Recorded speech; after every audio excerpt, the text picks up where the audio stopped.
Good morning, everybody. Welcome back to the installment of Scott Selections here for Tuesday, September 22nd. Before we get into today's play of the day, a quick recap of what happened yesterday.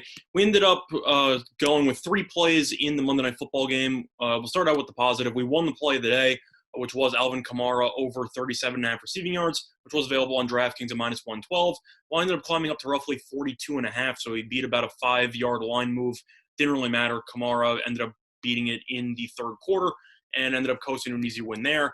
However, we ended up losing the two plays that we gave out on the joint show with Scott Steen in Today in Sports Betting, as we ended up having the Saints -4, which was available at minus 107 on Bet Online. We also had the Raiders team total under 22.5, which was available on FanDuel at minus 112.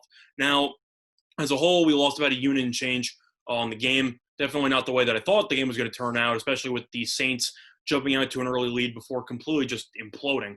I know that you can make the argument Michael Thomas wasn't there. That did not change anything about the game. The issues that the Saints defense, especially the secondary, just isn't very good. I know Marshawn Lattimore is a phenomenal corner.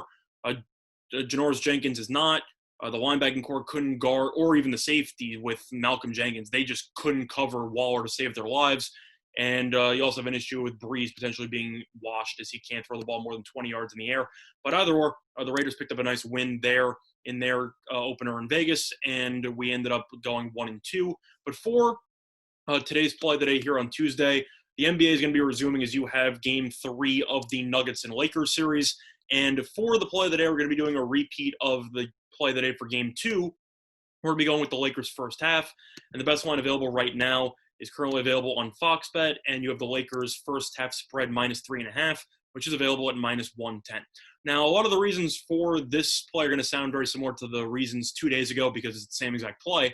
But just to break it down, even though the line for the whole game has shrunk because of the 2-point victory with the Anthony Davis buzzer beater, etc., it doesn't change the fact that the Lakers have dominated in the first half of the series in both of the games. If you want to break down each of the actual first halves, the Lakers have had a double-digit lead entering halftime in each of the first two games. If you want to go even further, the Nuggets, even throughout the Clippers series, have been awful in the first half when it comes to covering numbers. And the Lakers, even going back to the Houston series, have been really good when it comes to getting out to fast starts and entering the halftime break with usually around a 7-point lead or so. But the fact that it was 4 in Game 2, the Lakers ended up winning the first half by 10, and now the line's down to 3.5 at minus 110. I got to take this. There's really no way I cannot do it. You have to wonder if the Nuggets, in most cases, if a team loses in a buzzer beater, heartbreaking fashion, are they going to pack it in? And even though the Nuggets are down 2-0 and I don't think they're going to come back, the answer is no. They were down 3-1 in back-to-back series, so I don't think they're going to throw in the towel.